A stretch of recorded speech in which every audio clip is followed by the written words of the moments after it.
Assalamualaikum warahmatullahi wabarakatuh. Berjumpa kembali bersama kami pada pembelajaran IPA kelas 7 untuk pertemuan yang kedua. Pada kesempatan kali ini kita akan membahas tentang klasifikasi makhluk hidup bagian yang pertama.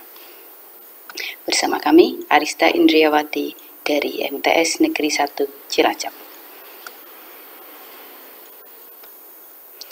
Konsep yang akan kita pelajari pada video pembelajaran kali ini antara lain adalah bahwa kita akan membahas tentang ciri-ciri benda di lingkungan sekitar, termasuk di dalamnya adalah ciri-ciri makhluk hidup. Yang kedua, kita juga akan membahas tentang klasifikasi beberapa makhluk hidup di sekitar berdasarkan ciri yang dimiliki. Yang ketiga, kita akan membahas tentang klasifikasi 5 kingdom. Kemudian kingdom yang akan kita pelajari adalah khusus untuk animalia bagian Alvertebrata. Dan kemudian kita juga akan membahas tentang ciri-ciri khusus masing-masing film. Kita akan mulai untuk bagian yang pertama adalah ciri-ciri benda di lingkungan sekitar. Makhluk hidup adalah makhluk ciptaan Tuhan yang memiliki ciri-ciri kehidupan. Makhluk tak hidup atau disebut juga dengan benda mati adalah benda yang tidak memiliki ciri-ciri kehidupan. Makhluk hidup adalah sesuatu yang memiliki ciri-ciri hidup. Manusia, hewan, dan tumbuhan merupakan makhluk hidup sehingga memiliki ciri-ciri hidup. Antara lain, yang pertama, bahwa makhluk hidup itu memerlukan makanan. Yang kedua, bergerak. Yang ketiga, tumbuh dan berkembang. Yang keempat, bernafas. Yang kelima, berkembang biak. Yang keenam, menerima dan menanggapi rangsang. Kemudian adaptasi, mengeluarkan zat sisa, dan lain-lain. Kita bahas untuk ciri makhluk hidup yang pertama adalah bahwa makhluk hidup itu memerlukan makan. Semua makhluk hidup memerlukan makanan untuk mempertahankan hidupnya. Namun, makanan setiap makhluk hidup itu berbeda-beda. Tumbuhan memerlukan makanan itu berupa zat-zat anorganik sebagai makanannya, sedangkan hewan memerlukan zat-zat organik sebagai makanannya. Umumnya, zat organik terdapat bebas di alam, seperti air, mineral, dan gas karbon dioksida. Makanan yang dikonsumsi oleh makhluk hidup digunakan untuk mendapatkan energi. Ini kita lihat beberapa contoh bahwa makhluk hidup itu memerlukan makanan.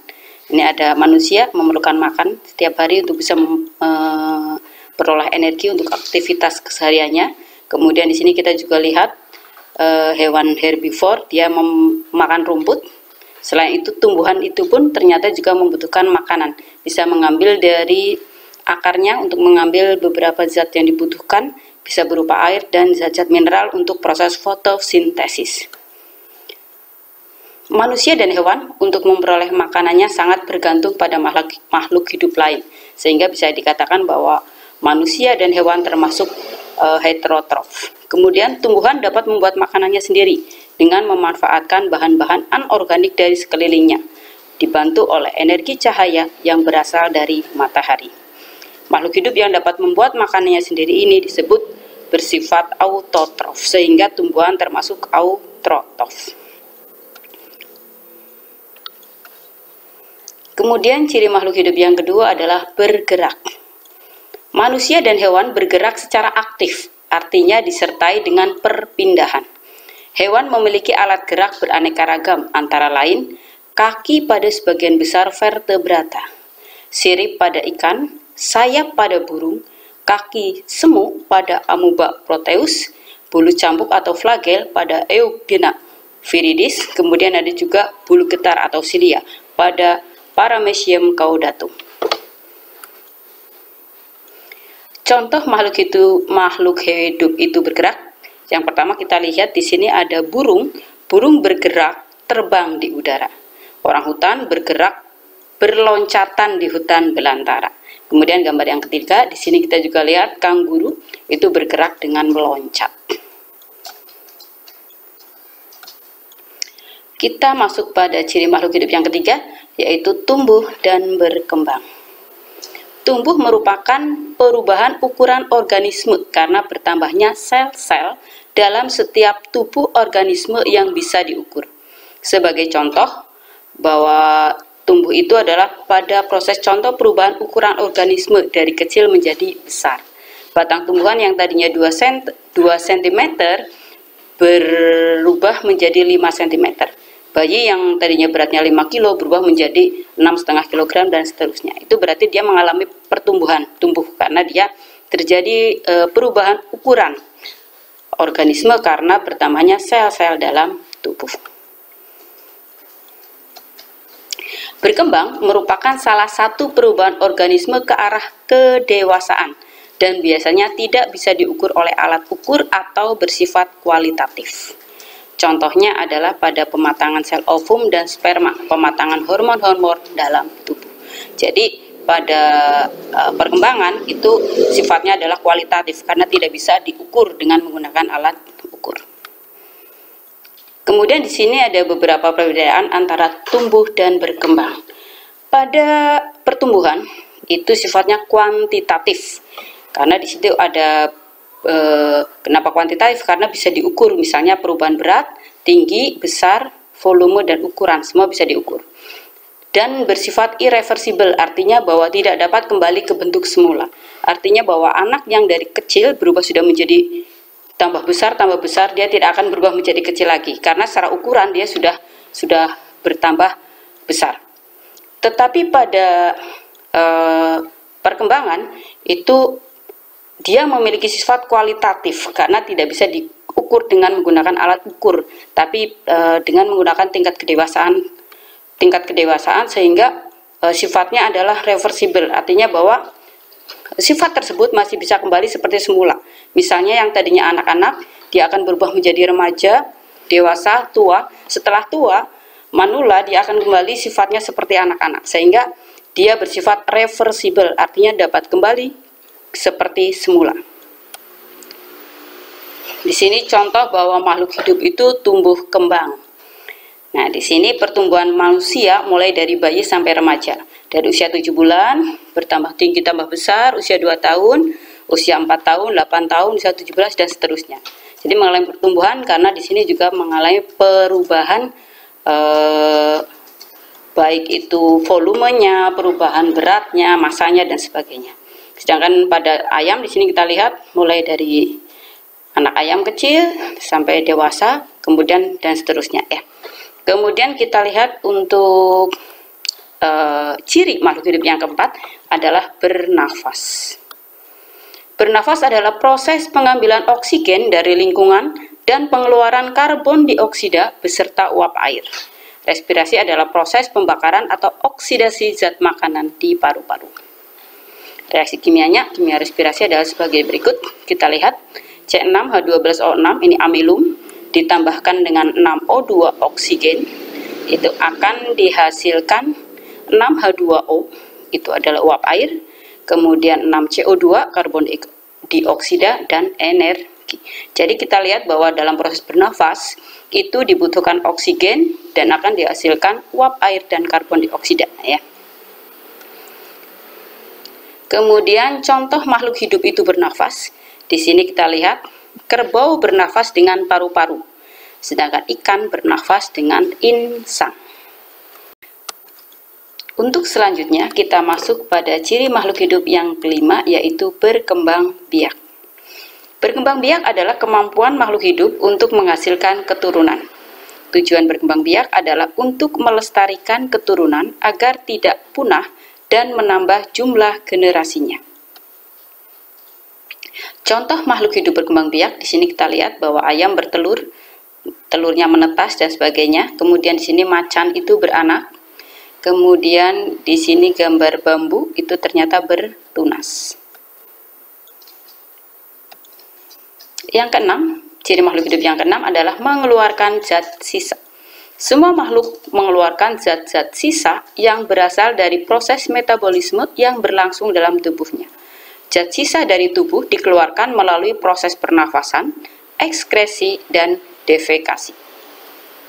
Proses pernafasan mengeluarkan zat karbon dioksida dan uap air. Proses ekskresi mengeluarkan urin. dan proses defekasi adalah proses pengeluaran zat sisa-sisa pencernaan yang berupa feses. Di sini kita lihat contoh makhluk mengeluarkan zat sisa. Manusia mengeluarkan keringat. Kemudian sapi mengeluarkan urin. Daun stroberi mengeluarkan titik-titik air.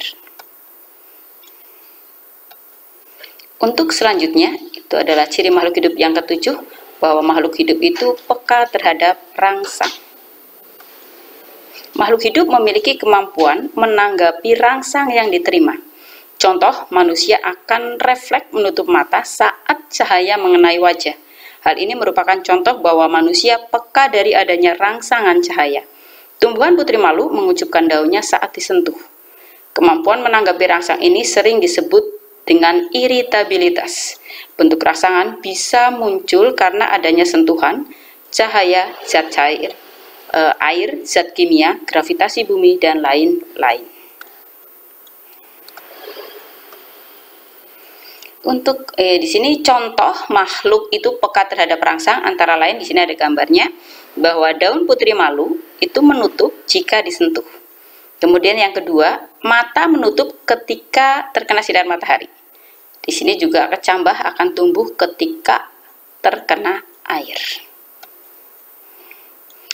Indra merupakan alat tubuh yang peka terhadap suatu rangsangan. Alat indra pada manusia dan hewan antara lain mata itu peka terhadap rangsang cahaya. Kemudian telinga peka terhadap rangsang getaran suara. Rangsang terhadap bau itu adalah hidung, indera hidung.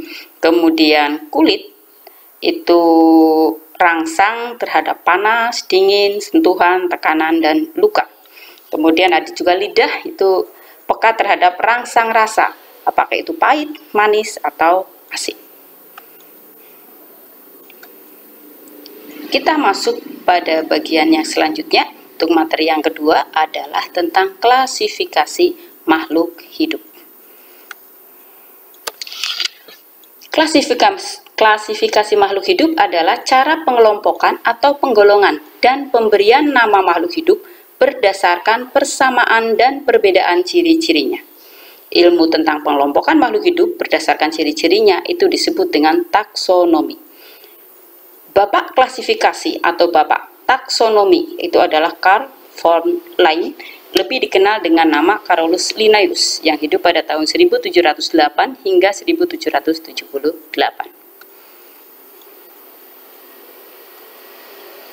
Tujuan klasifikasi makhluk hidup, bahwa makhluk hidup itu mengapa perlu adanya klasifikasi makhluk hidup, itu antara lain bertujuan untuk yang pertama, mempermudah dalam mempelajari dan mengenal makhluk hidup.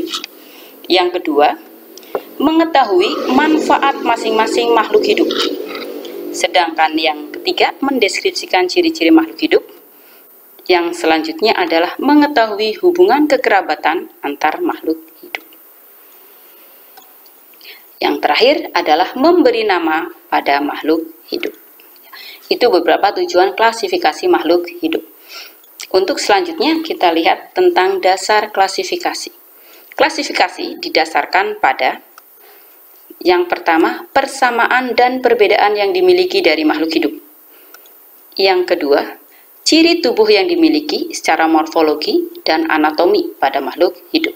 Yang ketiga, itu dasarnya adalah manfaatnya, ukuran, tempat hidup, dan cara hidup.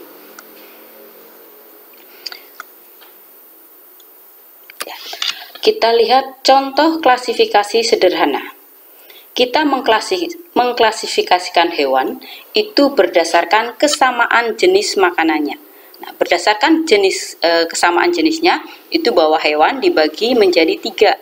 Ada herbivora, ada karnivora, dan ada omnivora.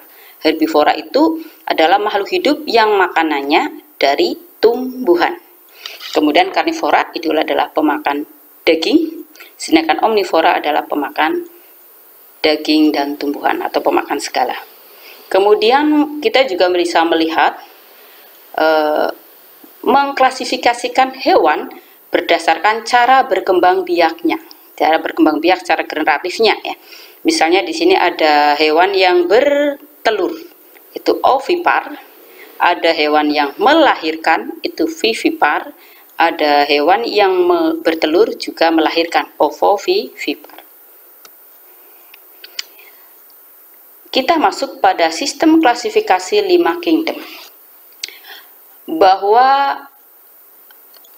sistem klasifikasi 5 kingdom itu terbagi menjadi 5 kingdom. Yang pertama adalah ada animalia atau hewan, yang kedua adalah plantae atau tumbuhan, yang ketiga adalah monera, yang keempat protista, dan yang kelima adalah masuk pada kingdom fungi atau jamur. Untuk kingdom animalia, kita bahas yang pertama tentang dunia hewan, itu dibagi menjadi 2 golongan. Jadi hewan itu dibagi menjadi 2 golongan, ada golongan avertebrata dan golongan vertebrata. Golongan avertebrata itu adalah golongan hewan yang tidak memiliki tulang belakang, sedangkan yang vertebrata adalah hewan yang memiliki tulang belakang. Untuk avertebrata itu terdiri atas porifera, solenterata, vermes, moluska, echinodermata, dan arthropoda.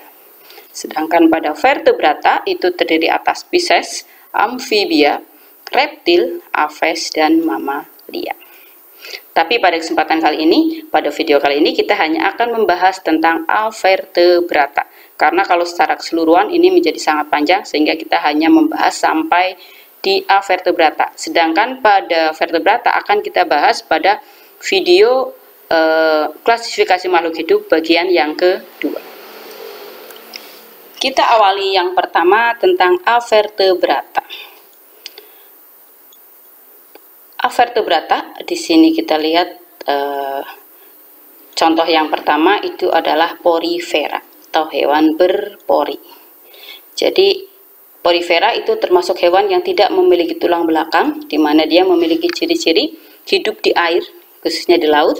Kemudian permukaan tubuhnya itu terdapat pori-pori halus dan tubuh terdiri dari banyak sel. Itu adalah porifera. Yang kedua ada solenterata, ada hewan berongga. Hewan solenterata ini ciri-cirinya antara lain tubuhnya itu berongga seperti kantung, dia memiliki tentakel atau alat peraba, bentuk tubuhnya ada 2 macam, bisa berupa polip, bisa berupa medusa. Polip itu melekat pada dasar air, sedangkan medusa bergerak bebas. Contohnya adalah ada hidra, aurelia atau ubur-ubur, dan anemon laut. Ini contoh solenterata, yaitu hewan yang berongga. Selanjutnya adalah vermes atau cacing. Ini ciri-cirinya antara lain bentuk tubuhnya itu bulat, pipi panjang, simetris bilateral, hidup bebas atau parasit. Dibagi menjadi 3, Platyhelminthes, kemudian Nemathelminthes, dan Annelida. Ya. Untuk selanjutnya kita masuk pada moluska atau hewan bertubuh lunak. Ciri-ciri dari moluska antara lain adalah yang pertama, dia memiliki tubuh lunak dan berlendir. Yang kedua, tubuh terdiri atas kepala dan perut, dilindungi cangkang dari zat kapur, dibagi menjadi 3 kelas, ada gastropoda, cephalopoda, dan lamella dan siata. Untuk contohnya, misalnya di sini kita lihat bahwa contoh moluska antara lain yang pertama ada siput, ada begicot ya, kemudian ada cumi-cumi, ada bintang laut, juga ada kerang. Untuk selanjutnya adalah echinodermata atau hewan berkulit duri. Ciri-ciri dari echinodermata antara lain yang pertama adalah tubuh diselimuti rangka luar dari zat kapur dengan duri-duri kecil. Yang selanjutnya adalah bergerak dengan kaki ambulakral, kemudian dibagi menjadi 5 kelas. Ya. Kita lihat dari gambar di sini contohnya adalah ada landak laut, kemudian ada bintang ular, ada lili laut, dan ada teripang. Untuk selanjutnya adalah arthropoda atau hewan bersegmen. Di sini ciri-cirinya antara lain bahwa tubuhnya bersegmen, kaki berbuku-buku, simetris bilateral, sistem saraf tangga tali, Mata tunggal atau majemuk dibagi menjadi 4 kelas. Ada insekta, arachnoida, kemudian myriapoda, dan crustacea.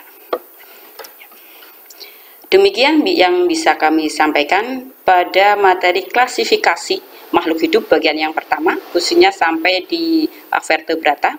Untuk selanjutnya vertebrata dan kingdom yang lain akan kita bahas pada video pembelajaran selanjutnya atau pada video pembelajaran klasifikasi makhluk hidup bagian yang kedua. Mohon maaf atas segala kekurangan, terima kasih atas segala perhatian, dan Assalamualaikum warahmatullahi wabarakatuh.